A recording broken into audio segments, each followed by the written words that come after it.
నేను ఇంకోటి చెప్తున్నాను, ప్రతి ఆడవాళ్ళు కూడా జాబులు చేసిన ఆడవాళ్ళు, బయటకు వెళ్ళే ఆడవాళ్ళు మంచి సాకు బ్యాగ్లో పెట్టుకుని వెళ్ళండి.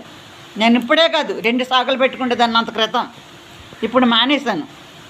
అంత క్రితం అంటే ప్రభుత్వం బాగుంది కదా, 2 సాకులు పెట్టుకుని వెళ్ళండి. అసలు వెనక చూడద్దు. ఎవడ ఎదిరించినా పొడిసేయండి. ప్రభుత్వం తర్వాత ఏం మాట్లాడుతుందో, ఎవడు ఎదిరించినా పొడిసేయండి. అక్కడికక్కడికి చచ్చుకుంటారు ఎదవలో, లేకపోతే మీరు చచ్చిపోతారు కదా ఆన కొడుకుల చేతుల్లో. మీరు ప్రతి స్త్రీకి, ప్రతి లేడీస్కి కూడా నేను చెప్తున్నాను, సాకు పెట్టుకెళ్ళండి, మంచి సాకులు పెట్టుకెళ్ళండి. అర్థమవుతుందా?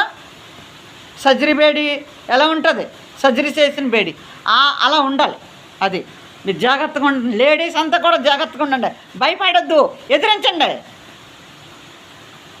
మగన కొడుకులు ఏమన్నా పెద్ద మనకేమన్నా ఇదా ఏంటి పెద్ద, ఎదిరించండి, ధైర్యంగా బతకండి లేడీస్. నేను ఎందుకు చెప్తున్నాను, ఓకేనా? మరి అమ్మాయిలు